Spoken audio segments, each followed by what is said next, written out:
So I'm sitting in my daughter's school, and there was this little kid there. And the kid, like one thing about me when it comes to children, I try to always try to figure them out. Like, I don't quick to say kids are bad. You know, most people they quick to to title them as bad children. You know, they don't listen, blah blah blah, and we never know what's going on in that child's life. You know, and the same thing with anybody. Period. We never really know what's going on in a person's life, and we're quick to characterize them or judge them just based off their character or what they see in the present. Well, anyway, this child, right? You know, he was showing off. You know, kids were there playing. I think what Foursquare, whatever you call it. I don't know. I never played it before. But anyway, they were playing Foursquare or something. But he drop the ball into the little boxes, and if you miss the box, you get you got to you lose a turn or something like that. But anyway, he took the ball from him. He was arguing with him. They were asking for the ball. The kid wouldn't get the ball back, so the kid kicked the ball over the gate and said, "Go fetch it, Dougie," to one of the other kids. Now, all the other kids, he the only one laughing. Ain't nobody else laughing, right? Even his little homeboy that act up a little bit too. He wasn't even laughing. So so he went to the swing. One of the other kids went and got the ball. They kept on continue playing, and they kind of like cast him out. So he went over there and was on the swing swinging. So I'm just watching him, and I say, you know what? Let me go talk to this young little brother. So I went to the little brother and I asked him what was his name. He told me his name. I asked him how old he is, and I asked him, do he live with his mother, father, something like that. And he said, and I'm not gonna say the kid's name because it's not right for you to know. But little kid was like, his father locked up and hoping that he'll beat the case, he'll be home. He lived with his mother. So I told him, I said, well, I'm gonna keep you and your family in prayer, and I'm gonna pray for the young brother, hoping he get out. I don't know nothing about the brother, so I won't speak about the brother. But I'm hoping that he get out, and I hope that everything goes well for you and your family. And he said, thank you.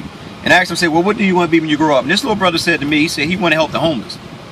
So I told him, I said, you want to help the homeless? He said, yes. I said, well, I said, if you want to help the homeless, you can start right here today. I said, and I'm not saying that those kids are homeless, but helping the homeless means you're showing love to other individuals.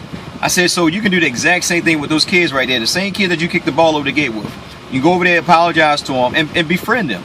You know what I mean? And just be a good sport. You know what I mean? Show them love like you would show the homeless people love. It starts with you young. And that's the reason why I always say, when you read the scripture, the Bible clearly say, train up a child the way they should go. When they get older, they won't depart from it.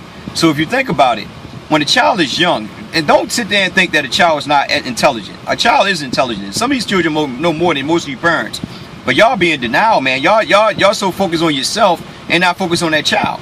You got to keep in mind, and I always tell parents this, it's no longer about you anymore. It's about that child now. You have a child, at the end of the day, your life is going through that child now. So you living through that child. So when you focus on you and not caring about that child, the reason why most kids act up because they're looking for attention. And they don't get enough attention. And the attention they do get is not that unwanted attention. You know what I mean? That attention that make them seem like nobody loves them.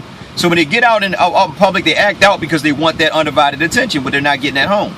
So that's the reason why I tell people at the end of the day, man, don't be so quick to judge a person, but try to figure out what is going on with that individual, and maybe you can try to speak some life into that individual.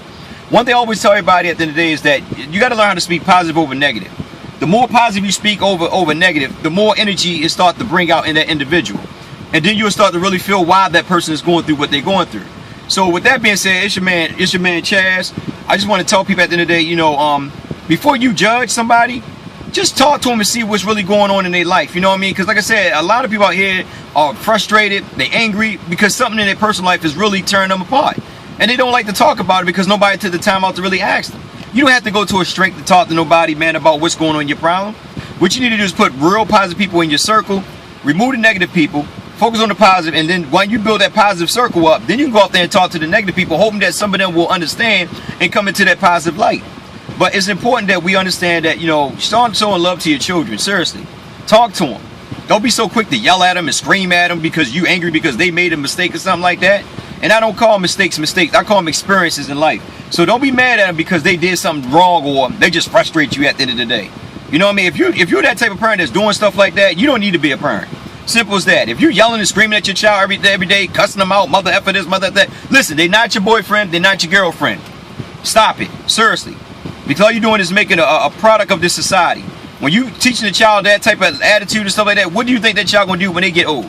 They're gonna follow in your footsteps because you are the light of them.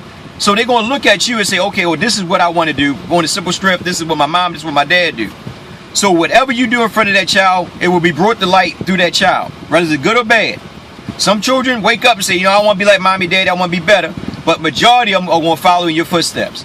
They are a replica of you, and they're going to do what they see their parents do. And that's why I tell people at the end of the day, you know, instead of beating down the child and just grabbing them by the arm and just yelling and screaming at them, you know, sit them down and talk to them. But try to talk to them one-on-one, you know, that way you can really get a better understanding of the child. But don't be so quick to beat them up, people. Seriously. And like I said, it's your man Chaz. Enjoy the day. It's hot out here, ain't it? Woo! God dang, boy, that sun is killing me.